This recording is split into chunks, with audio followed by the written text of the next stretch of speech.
Welcome to the Songwriter Connection, the podcast that delves deep into the art and heart of songwriting. Each week, we gather around the dining room table to uncover the stories behind the songs. We invite you to join us on a journey to the creative minds of the songwriters who shape the melodies of our lives.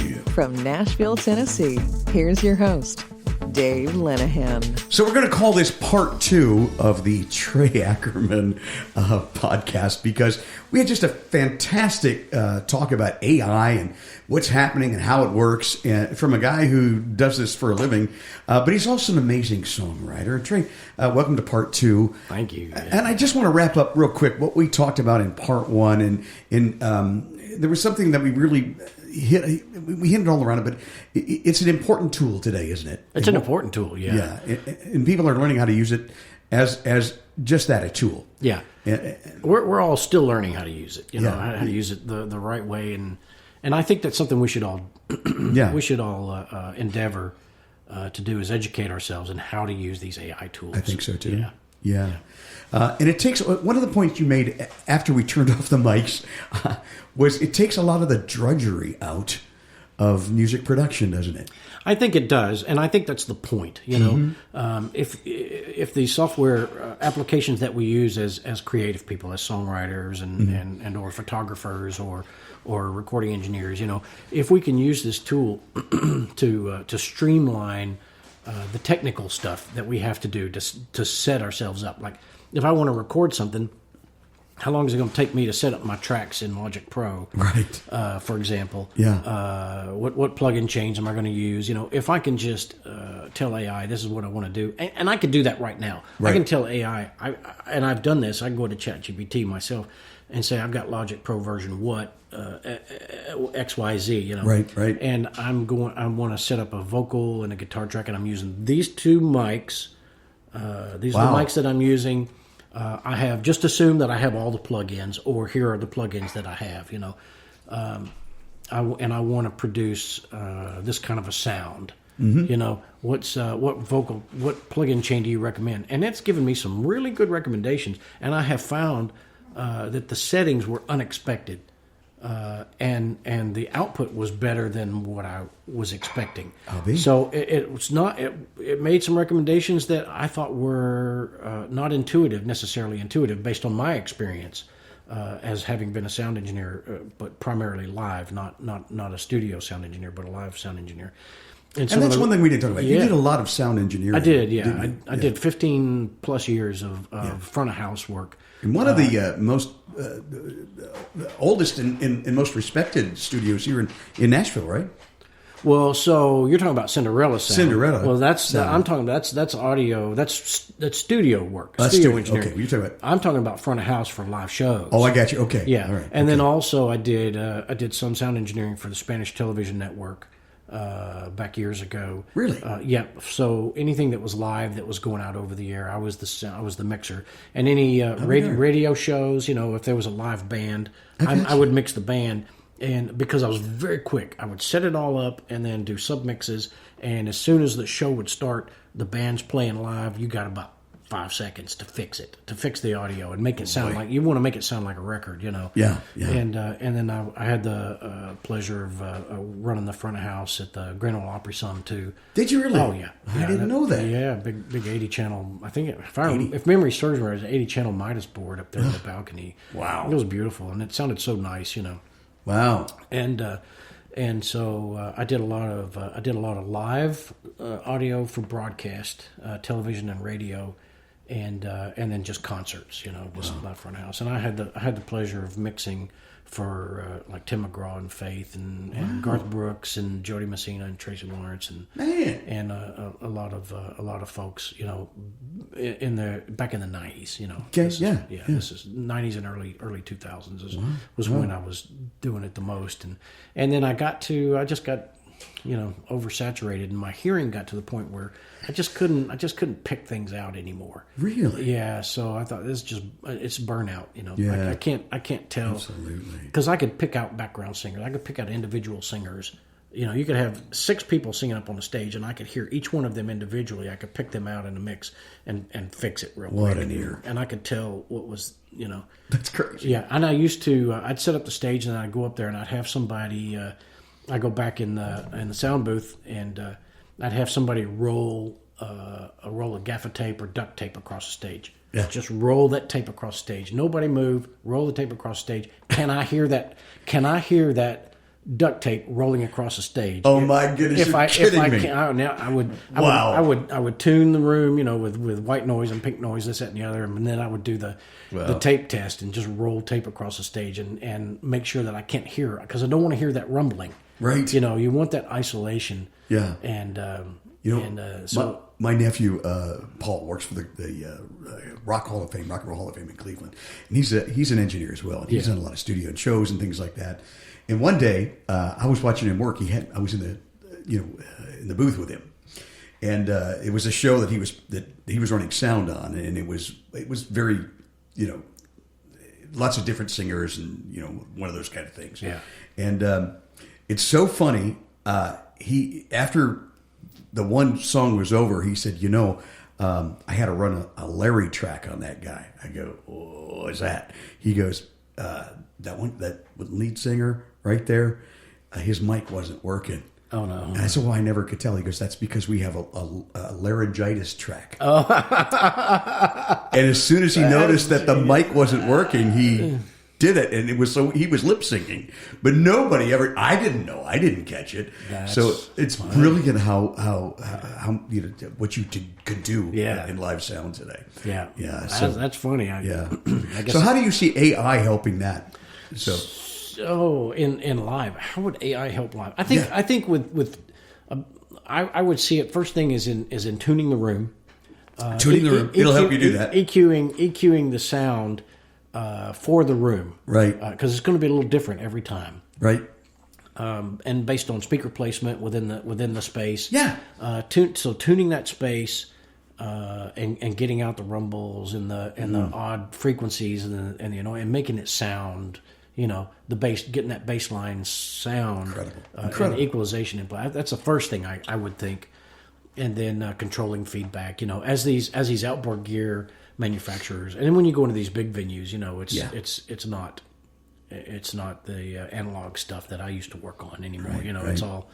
It's all automated. It's the Avid stuff, and it's beautiful stuff. And I would imagine a lot of it's going to be in the setup. Sure. Setting it up, controlling feedback, tuning the room.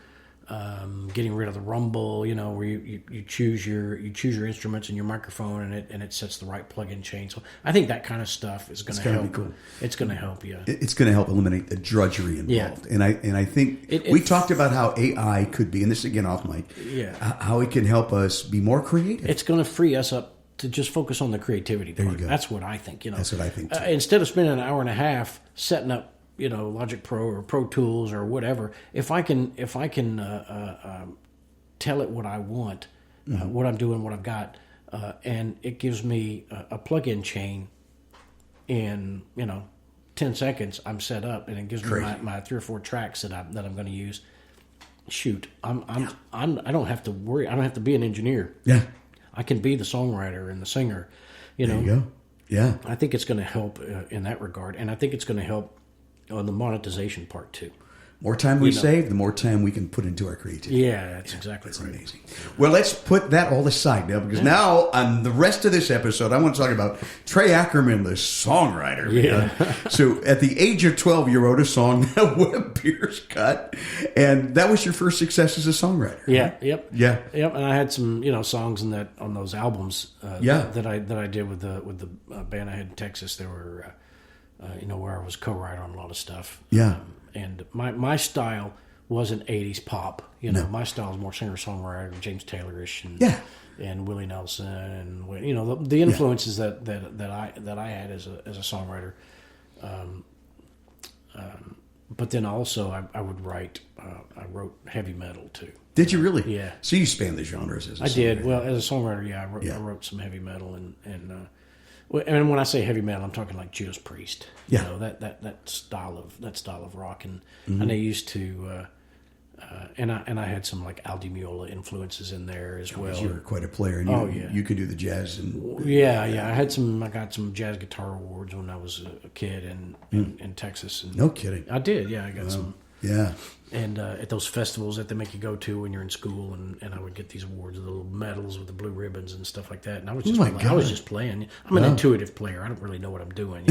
I know what it sounds like. I know what I want it to sound like. And, and so I'm an intuitive player. I'm not an educated, intuitive theorist. Versus like the music theory. Yeah, I'm not a theorist. Lately, I've been getting into the theory more because it's like, all right, I'll hear a chord and a progression that doesn't really belong to me. I love that. Go, why does that work? Yeah. Why is that working? Yeah. And so I've got friends that are really good with theory and they can explain it to me. Yeah. But yeah, and sometimes I think you can overthink stuff, can't you? You can overthink. I'm bad about overthinking stuff when I'm trying to write. I am too. And that's why I'll seek out co-writers because I'll get first two verses and a chorus and maybe a third verse, but it needs a bridge and an outro and the third verse needs fixing, because I'm really just saying the same thing in the first and second verse in the third verse. So I'll seek out a co-writer to just kind of move things along. Yeah. Plus, I love the collaboration. Yeah. Yeah. But I'm an oddball in the way that I write. I write through inspiration and I'm not as studious, some of the other songwriters around here who can just sit down and they can whiteboard out some ideas or start with a song title and crank something out. I mean, I can do that. I've done that, and I've put out some what I think were some nice lyrics based on those kinds of prompts. But I don't enjoy that. I got you. And you said something very interesting to me in the first episode that we did back in season 1. You said you tend to migrate more toward the melody first. Yeah. And then build the idea around the melody. Yeah. And I know songwriters that do it both ways. I do it both ways. I find it extremely hard, though, to have the melody first without an idea and search of that idea from the melody. Yeah. How about you? Is it the other way around? So it's the melody is probably the easiest part for me. Yeah, and me too. It's just instantaneous. It's like it was already there. The melody was already there. Yeah. It's saying what I want to say in the least amount of words. Finding the most poetic way to say something. So true. Yeah. That I struggle with, and my wife is a great co-writer. She'll come in and fix little lines really? For me. I've got one song where it's called "Bad Weather Moment." I don't know if I played it on the first podcast or not. I don't know. Bad weather moment, and there's a phrase in there where I'll say. I said either rain or shine, and my wife was like, "No, it's weather, rain or shine." Oh, thank you. Yes, thank you. That's exactly one word. Yeah, one word, just changing one little word. Power of one word. Yeah, and my wife's really good with helping me with fix little lyrics like that, little tweaks. Yeah. And are you being efficient with words? Yeah, it's efficiency and saying a lot with the least number of words, with an economy of words, and so. I tend to get stuck wordsmithing on stuff, and sometimes I'll put it down. Yeah. The universe gives you the first verse and the chorus, and it's like, okay, what can you do with this? Yeah, it's up to you now. I know what you're saying. Yeah. Sometimes called second verse hell. Yeah. I find that the songs that I've written that I play the most, that I go to the most, I feel like the universe gave them to me. I feel like I was just copying them down. Let's hear one of those right now, man. I need to hear one of those right now. Trey Ackerman, our guest. This is part 2 of our AI conversations. On this one, we're concentrating as the songwriter. Yeah. So I'm working on a project over at Cinderella with D. Muller, Wayne Moss. I started it a couple of years ago and got really busy with the day job thing, and I need to get back in there and finish up. I've recorded some tracks. This is one of the songs I think that I worked on with Ridge Banks. Oh, I love Ridge. Yeah, great guy. And, what's it called? You'll figure it out. Okay.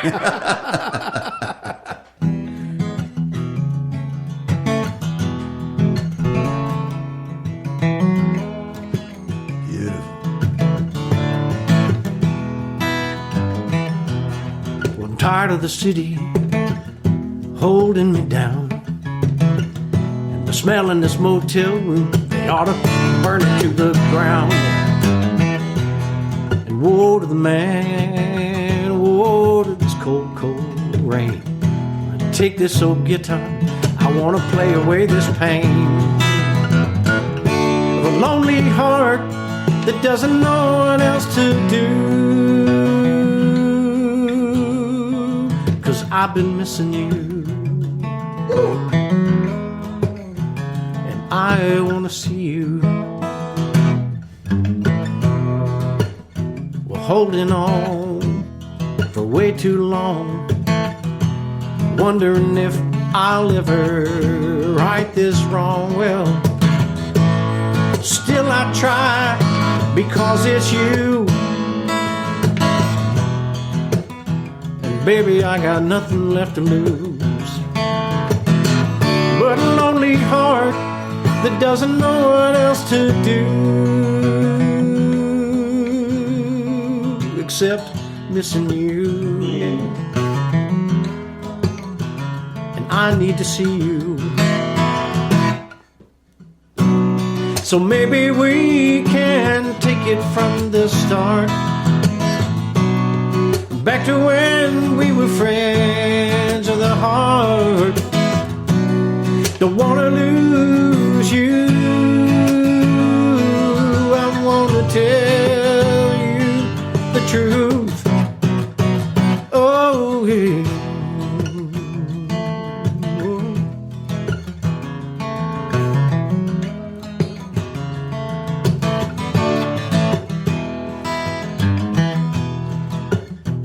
Let me think now, what was that song? You know, the one that I would play and you'd sing along. Well, maybe I'll just write one new, a song all about me and you, and a lonely heart that doesn't know what else to do. 'Cause I've been missing you. Yeah, I've been missing you. Yeah.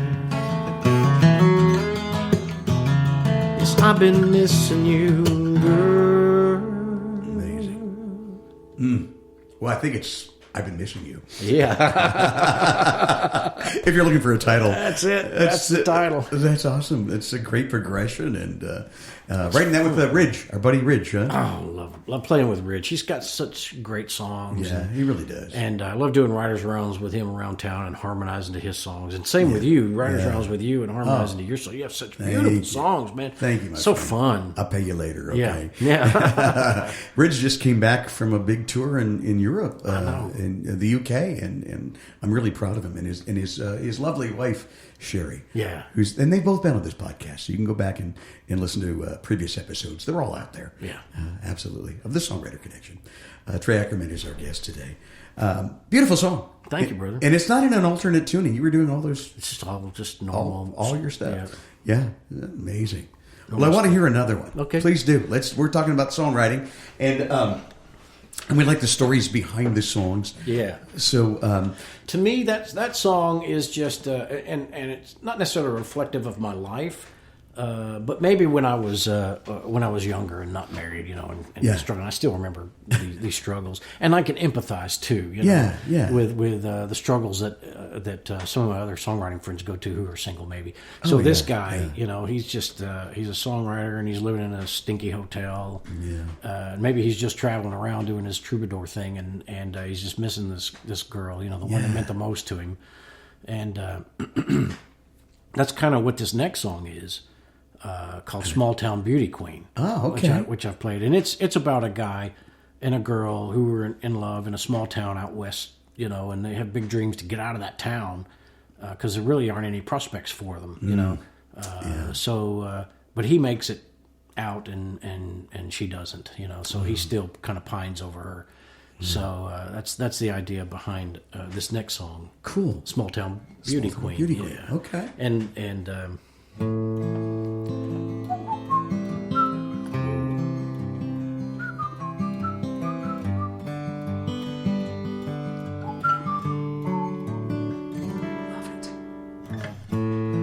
going nowhere fast, trying to save some gasoline for leaving. this town, and the day rolls by with the sunset behind me.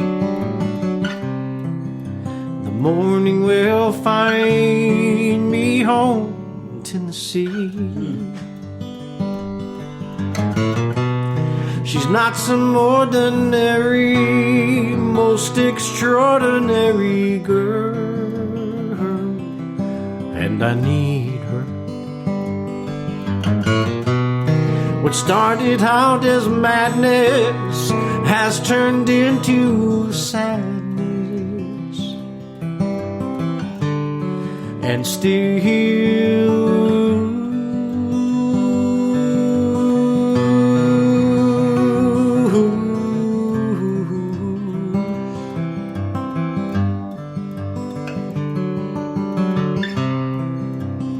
every time I sleep, she comes back to me, and I wake to find that my peace of mind is when I dream. We're going nowhere fast, trying to save some gasoline for leaving this town. But a year's gone by since she laid down beside me, and we vowed to make our home there in Tennessee. She's not some ordinary, most extraordinary girl, and I loved her. What started out as madness has turned into sadness, and still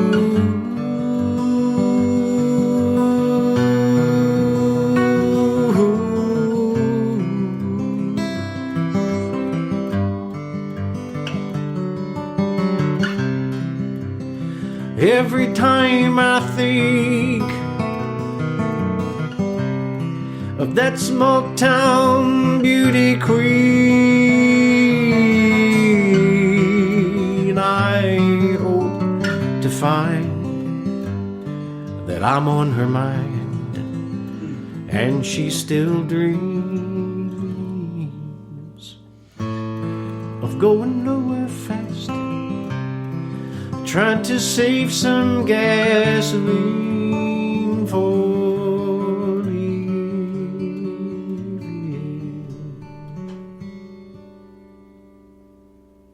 I was so hoping you'd play that song. That is my favorite one. Who did you write that with? That was just me. That was just you. Mm-hmm. You co-written, me, myself, and I. Three-way. Three-way on that one. Yeah. I love that. And you know what? I was talking about the lesson behind this song, and the thing that I keep taking from that. I love the melody, the whole, and the story that's through it. But this is what the epitome of songwriting is to me. You took going nowhere fast, and you rhymed it with the middle of the next word. Yeah. Gas. Trying to save some gas. For gas. That's brilliant. Yeah. Man, was that a conscious thing or? Yeah, no, that was intentional. Yeah. Yeah, so it was, I don't know, I just got hooked on that. Man. That came so fast. Is there a word for that? Yeah, I don't know. It probably is. Let's ask AI. Let's ask AI. Yeah. What do you call it? So it's Amber, what do you call it? Yeah. You rhyme with the rhyme is with the middle of the last word. It's that small town desperation of going nowhere fast. You don't have a lot of money. You're trying to save some gas for leaving. Yeah. But you said you could have said save some gas. Yeah. You could have said that, but you said lean for leaving because there was a second rhyme. Lean for leave. Oh, yeah. So you accomplished two rhymes. Gas fast and lean for leave. We talk about economy of words. Oh my gosh. Yeah, going nowhere fast, trying to save some gas. So lean for leaving this town. Brilliant. I love that. Yeah. And I like words that don't rhyme sometimes too, like this town. too. That didn't rhyme with Yeah. anything. But This I town. got the rhyme. So not only was it an economy of words, but it was an economy of words in the rhyming scheme as well. Now, I've heard that called a cadence rhyme. Maybe so, Yeah. Yeah. But so perfect. I love it. And it's genius. I'm convinced it's genius. Thank Quick break. We're coming back with more songs live around the dining room table with Trey Ackerman. Don't go away.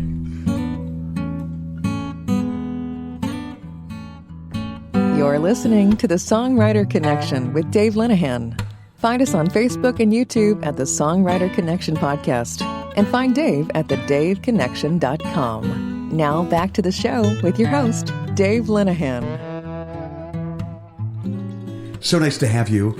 Thank you, and welcome into my dining room. We're live around the dining room table today.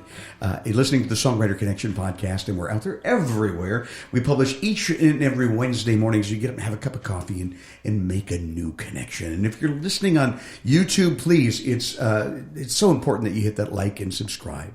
And any comments that you have wherever you're listening, they're always welcome. I love hearing from people around the world and what you're doing, the amazing things that you're doing to inspire songwriters. Maybe if any little way that we've inspired you as a songwriter, I want to know about it. So let us know. We're now over 3 million, working toward 4 million worldwide streams, and I only have you to thank for that. Trey Ackerman is our guest. We if you didn't listen to last week's episode, it was a great one talking about AI. Trey is an amazing songwriter, but he's also very involved with computers and all of the stuff involved. And this episode, though, we're talking about Trey the songwriter. So, Yeah. And it goes way back for you, right? Yeah. I mean, when you first learned how to play a piano, and there was a reason why you went piano first, wasn't there? Well, my fingers could fit. I could. You were very young. I was young. Yeah, I was like 8, so I couldn't play a guitar. What I learned first was on a tenor guitar and a tenor banjo, a 4-string banjo, 4-string guitar, because the neck's real thin. Yeah. And I get my hand around that. So piano and chord organ were the first instruments, and then a violin also. But I didn't enjoy that as much. It was more work. You still do violin today? I have it, but bit? I don't play it anymore. Yeah. I got the mandolin though, which mandolin. I enjoy. Yeah, but I don't. Love that. I don't break it out. And it's tuned the same as a violin. Yeah. But anyway, And I like the. I just like doing this. that picking style. Picking. Yeah. And I use a really hard pick. Do you? I do. Yeah. Yeah. It's a blue chip TP40 You- pick. But you also do a lot of finger picking too. I do a lot of finger picking. Well, it's a hybrid, so I still use the pick between my thumb and index finger, and then I use my pinky and ring and middle finger. So it's a hybrid. You told me in the last episode it was your grandma that taught you how to play guitar. She's a very good guitar player. Yeah, she's a good guitar player. She was a honky tonker. Yeah. But you told me the importance. She showed you the importance of plucking those bass notes. Yeah. And then you can put the melody in. Is it kind of the Travis picking way? Yeah. That's beautiful.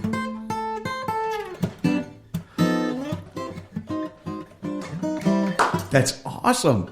That's incredible. So you were learning that at a very young age how to do that. Yeah, I was learning at a young age. I was just fascinated with it. Well, because Dad was a studio guy. Mom played the piano. My grandmother was a singer, and my mom sang harmonies. So I got indoctrinated to this early. And everything that Dad played on, they had a copy of it. They had the radio promo version of it, where the album had a little notch cut out of it. Oh yeah. I used to have a million of them. Like I still got a million of them in the garage. I still got all these old records, and it was it's Burl Ives' Christmas album he played on, and just Ray Price and For the Good Times. Great song. And just and Danny Boy. He's played on all these old albums, So I still have that stuff in the garage. Yeah. And I just learned through osmosis. And they were over at our house all the time, or we were over at their house all the time. And so I just thought everybody played that way. And these were Nashville's A-Team guys. I thought you just heard a song and you just automatically played it. You just automatically knew it, The intuition was there. And it was very frustrating for me because I wasn't that good as those guys. I thought I must not be a very good player because you're talking the best of the best. I can't play like Jimmy Capps and Leon Rhodes and Grady Martin and those guys. I'm like, man, I don't even know what they're doing. I should be able to play like that. And it was very frustrating for me as a kid. Yeah. But eventually you got there. Huh? Eventually you would get there, right? Well, sort of, yeah. Sort of, well, sort of. I can do it, but I find, I don't know, I find songs that I like and sounds that I like and chords and progressions that I like and picking, it's I kind of do my own thing. If I cover a song, I kind of make my version of that song. You make it your own. Yeah, I try to make it my own. I was visiting your YouTube page today. And you have a lot of examples of that. Like Autumn Leaves, I heard. Yeah. It's a little bit of a spin-off of a girl that I can't think of her name off the top of my head that had passed away from cancer, but she was a great jazz singer. Yeah, thank you, Eva Cassidy. Eva Cassidy, so it's kind of a spin on her version of Fallen Leaves as well. It was very inspiring. I found. So you made it your own. Yeah, but her voice, that female jazz voice, amazing. And Etta and so many of these other Amy Winehouse, maybe. These female kind of jazz voices. Absolutely. I find a lot of inspiration in wanting to hold my notes a little bit longer and put a little vibrato at the tail end of it. Like they would. And there's so much mood there, and more emotion there. Yeah, I like doing it that way. Yeah. Well, give us another example. Yeah, okay. I need at least 2 more songs out of you, man. And by the way, if you missed the last episode and the first time, Trey comes from a musical family. His dad, he's in the Musician Hall of Fame, isn't he? He is in the Musicians Hall of Fame. Willie Ackerman, one of the most amazing drummers, was with the Grand Ole Opry for years, and you'd fill in for him every now and then. And just the thing I remember. The thing that always sticks in my mind, there's a Patsy Cline video that I've maybe seen a million times. Crazy. Her singing Crazy. And it was after her accident because she's wearing a headband, hiding the scars. And the guy playing the drum in the background is your dad. Yes. Yeah. Yep. Isn't that cool? That is very cool. Yeah. And I'm sure you've probably seen it too. I've seen it a few times. Yeah. I have, yeah. Yeah, and our listeners too. I wish he got paid for that. That'd be sweet. He didn't, huh? He didn't. I don't think so, no. Well, give us another, my friend, and the story behind it. You're on a roll today. Let me give you a fast one. Yeah, please do. So, I wrote this one with Randy Van Voorn. I love Randy. I just wrote with him not too long ago. Oh, nice. Yeah, We've got 2 that we finished. 3 that we finished, and a couple, 3 more in the hopper. Yeah, that we're cooking on. We got to get back together and finish. Oh yeah. But this is one that we did. It's kind of irreverent. I like it. I like that. A guy is upset about getting ghosted by a girl, and it happens. It happens, and but he gets over it, But I use a lot of energy in this one, so cool. Turn the volume way up on this one.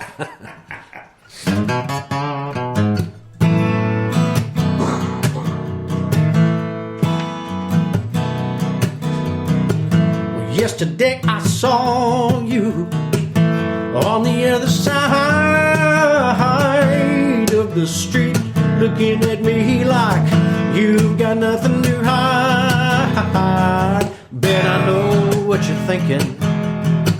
You got it away this time, yeah. You think you got the better of me, well, honey, I'm doing fine.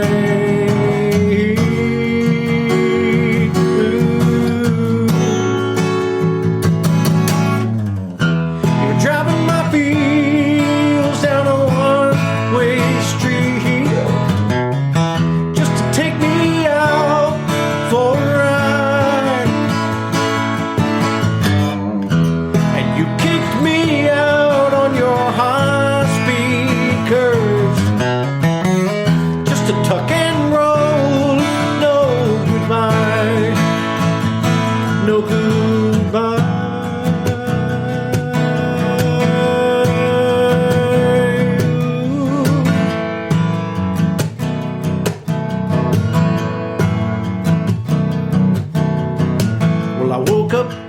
knocked this morning on my front door. It was two young men in leisure suits, and yes, they were talking about the Lord.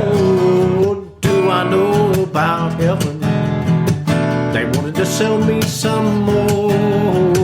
If they could just barge right in, well, now that's when I closed the door. I slammed the door.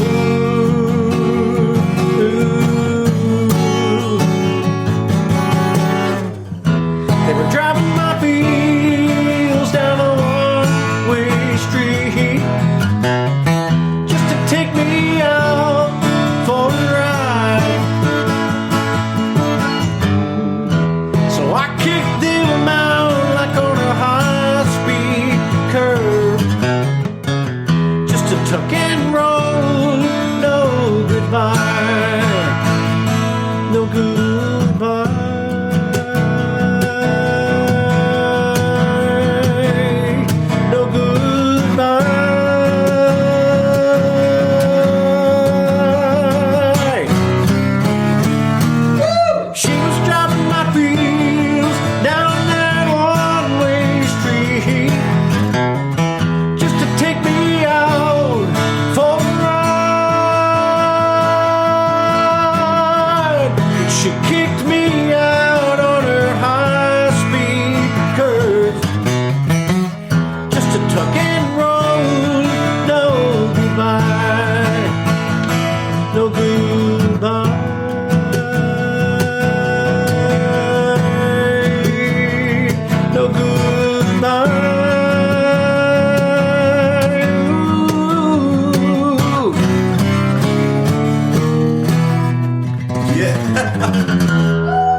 That's a jam, man. I love it. That's a jam.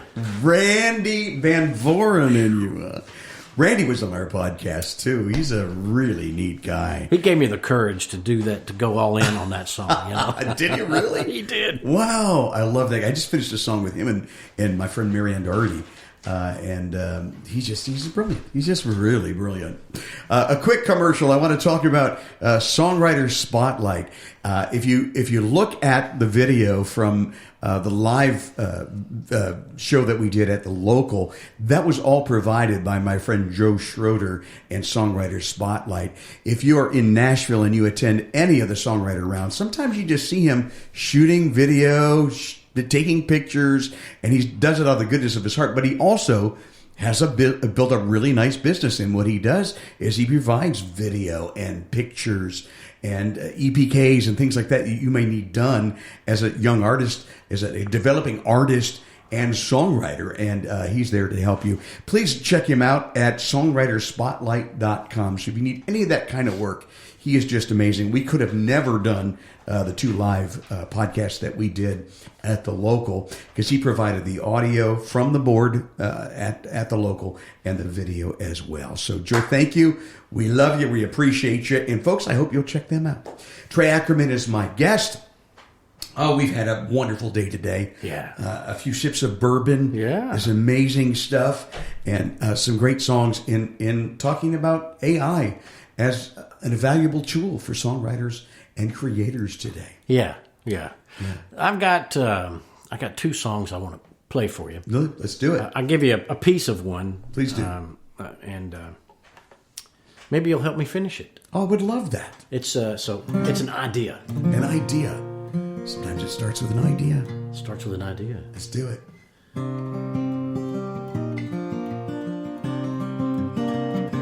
So, okay, that's the sound. That's the sound. And I envision this as being like a throwback to 100 years ago or something. And nice. This is my idea for the song. We haven't finished writing it yet, you and me. Okay. So the idea is it's about an outlaw who's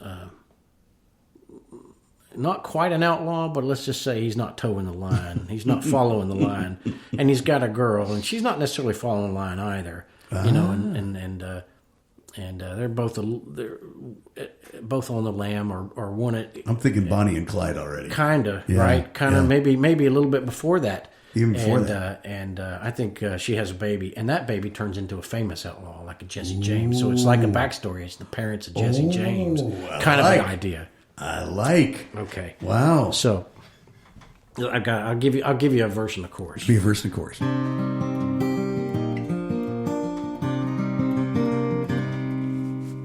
Well, Johnny was a gambler down in Georgia. Made his way back north to Tennessee. He rode his luck into the night until the law was out of sight, where one more hand would set him free.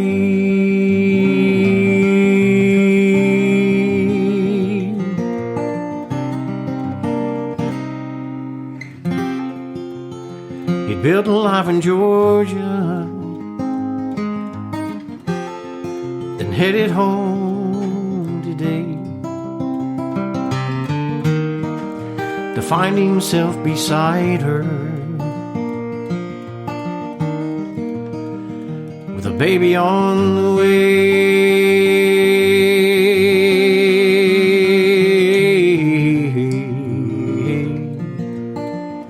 He couldn't stay with trouble on the way. Oh, trouble on the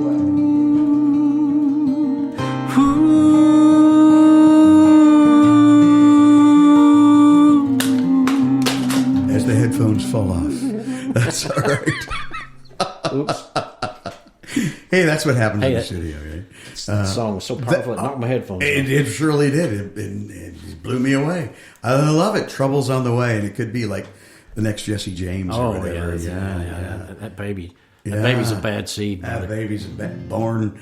Yeah. Bad to the bone, right? Bad to the bone. Bad to the bone. Well, I'd be honored to help you with that. Yeah. So There's a lot of different ways we can go. I know. Yeah. Here's another song I don't play out when we do these writers rounds because it's just not the kind of that. It's not that kind of song. And I played it for you, but I wrote it New Year's Eve last year. Yeah. And just sitting at my desk, and it just came out. Yeah. And then I slept on it. It's one of those songs that I couldn't sleep that night. Yeah. It just played over and over. Yeah. Sometimes songs will do that to you. And keep you up at night. I got up the next morning, kind of tweaked on it, but I'd say I wrote it New Year's Eve and finished it New Year's Day, 2025, and I'm gonna put it on this project. I think it's gonna be the last song. Any idea when this project's gonna come out? I know you've been working on it for a couple of years. Yeah, I've been working on it. I cannot wait for it. That's why I asked. I'm gonna re-record a couple. I need to re-record a couple of the tracks. Mm-hmm. It was we had some technical issues, I think, in the drum booth, and we didn't. All the drums were just coming through the.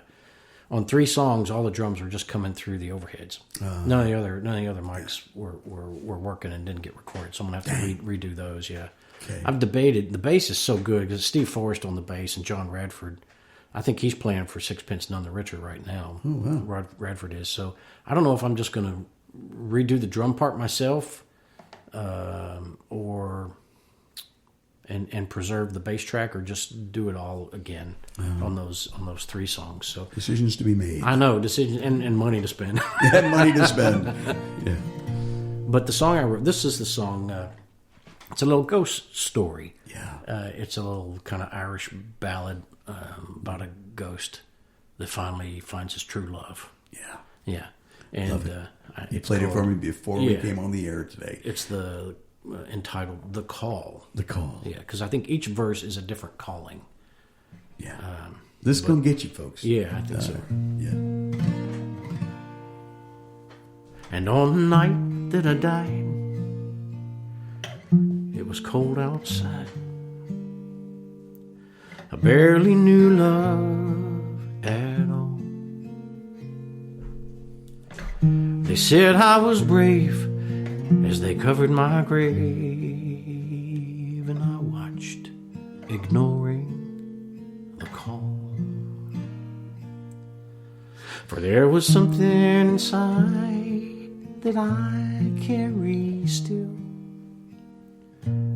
for years of not knowing what kept me here till I heard a girl sing a song just for me. with a soft voice and sweet melody. Same place, a different time. One hers, the other mine. By 100 years in this house on a hill, where love is a ghost waiting for a girl who can save me, with her soft voice that renders me still. When she sings la la la, la la la, la la la, la la la, la la la.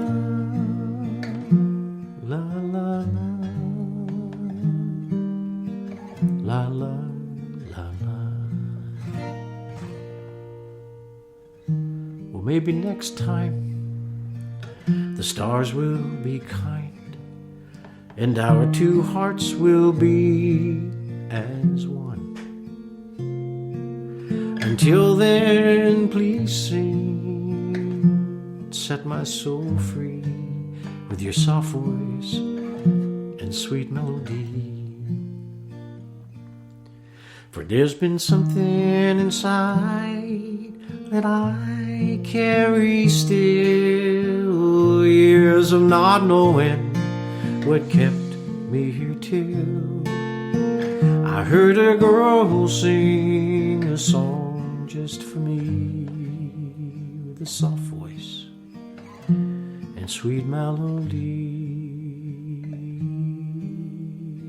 Darling, please sing, set this ghost free to wander till you're here with me,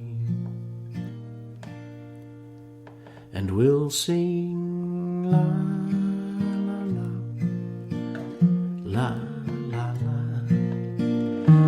la, la la la.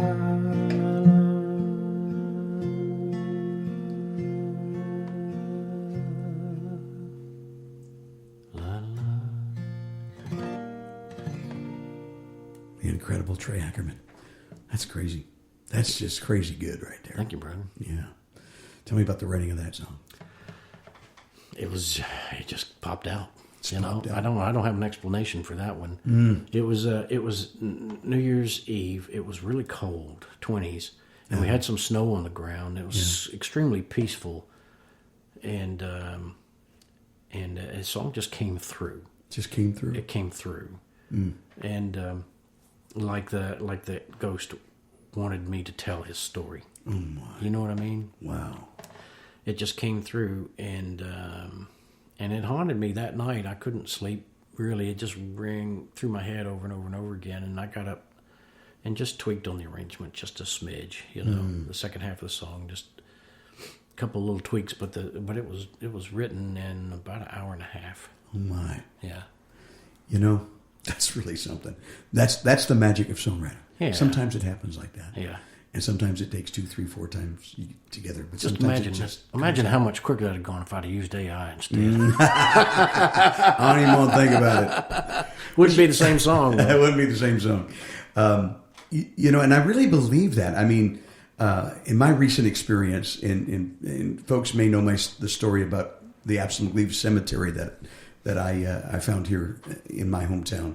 A guy that passed away in 1834. Yeah. And we wrote a song called Absalom about him and about that whole experience. And I was just obsessed with this guy. Was that his name? His name was Absalom Gleave. Isn't that so cool? Yeah. That's beautiful. And I found his cemetery, and we found, through the Historical Society, we found that there's probably in this small 82 by 52 foot area, 70 to 100 graves. Wow. Because this guy was the county magistrate in this area of Davidson County, passed away in 1834. So he was the guy that people would come to settle disputes and to get married and things like that. Kind of the justice of the peace. Yeah, sure. And so I think a lot of people came to him and go, well, so-and-so died. And he'd say, well, here, I've got a cemetery here, Yeah. And eventually he ended up there with his wife, Catherine, in this big obelisk. And I don't understand how years and years of... he was just forgotten, and it was all overgrown in this wooded area.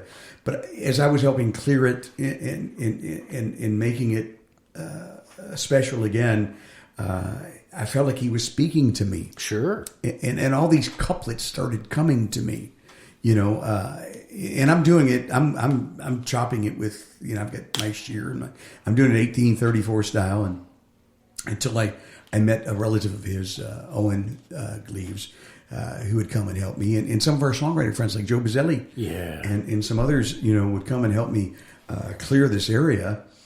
But these couplets started coming to me, and I do more research about this guy, and things like his family owned this property from Wilson County to the Stones. Oh wow! And what you see that wasn't his brother Thomas owned.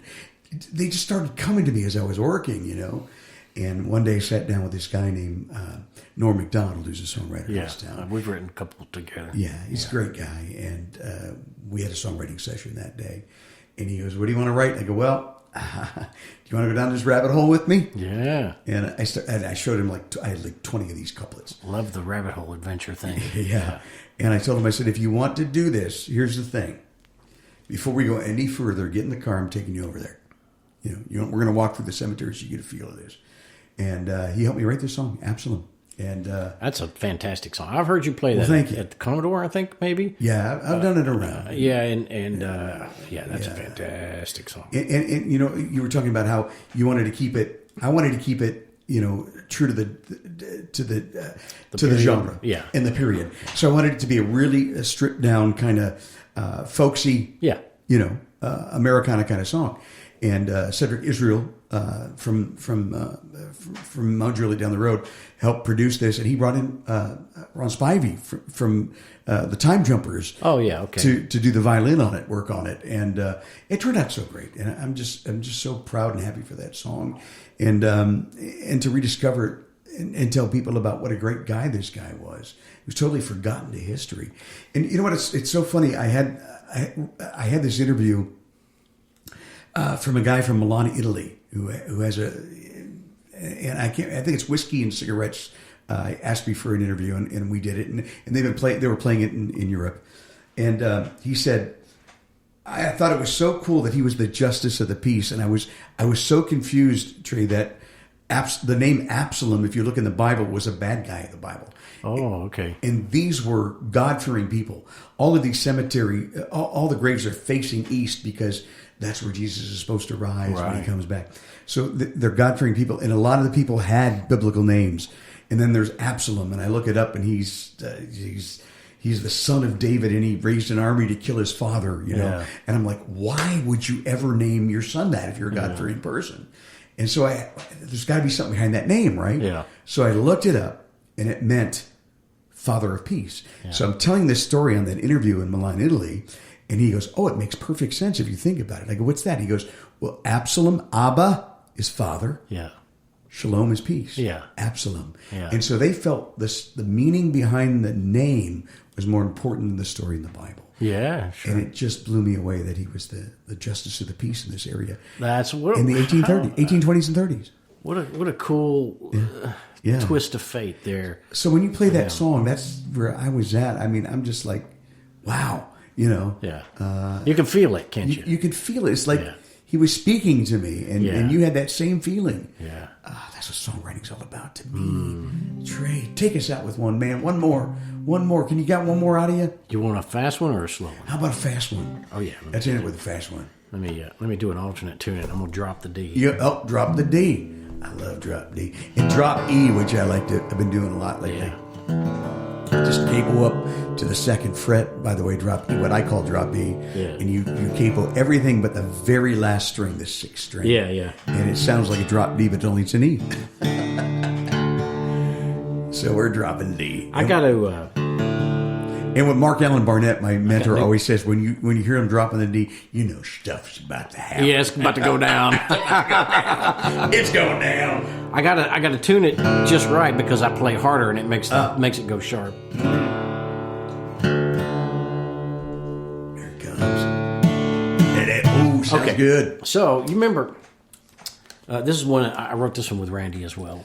And to me, this is that couple that got caught on the Jumbotron at the Coldplay concert. You know, It's like, oops, cost him his job. Yeah. That this song's called "Love Dies on the Vine," so it's a double entendre. Love dies on the vine. You know, it's blossoming and hasn't quite bloomed yet. Yeah. But it dies. But the vine and also could represent the internet. Yeah, that's true. Yeah. So you put too much out on the internet, and it'll kill whatever you're trying to. You know what I mean? Yeah, I do. So this song's called "Love Dies on the Vine," and it's kind of a spin on that a little bit. I love it. The ill-fated lover thing.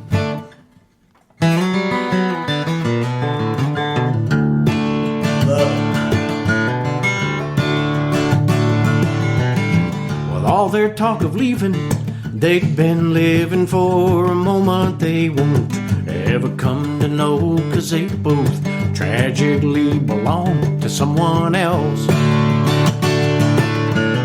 She loves him, he loves her, without a chance in hell on earth. The hope they tried to hold is gone, when everything that could has gone wrong.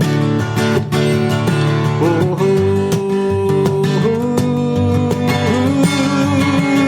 has gone wrong. Ba-ba-ba-ba.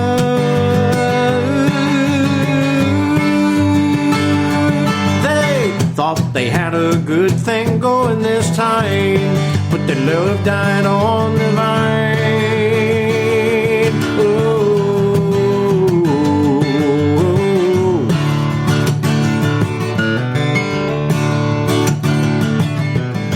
Now's the time for them to face the love, the wreckage, and the waste.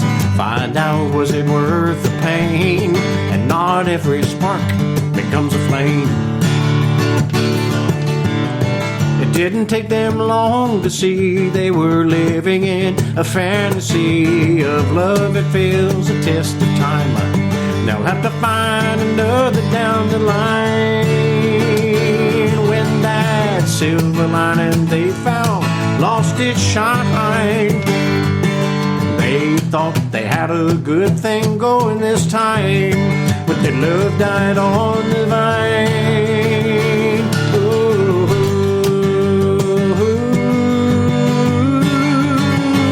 Died on the vine.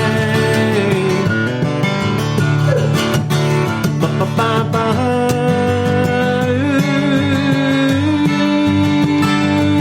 They thought they had a good thing going this time, but they'll have to find another down the line, when love dies on the vine. When love dies on the vine. Yes, love dies on the vine.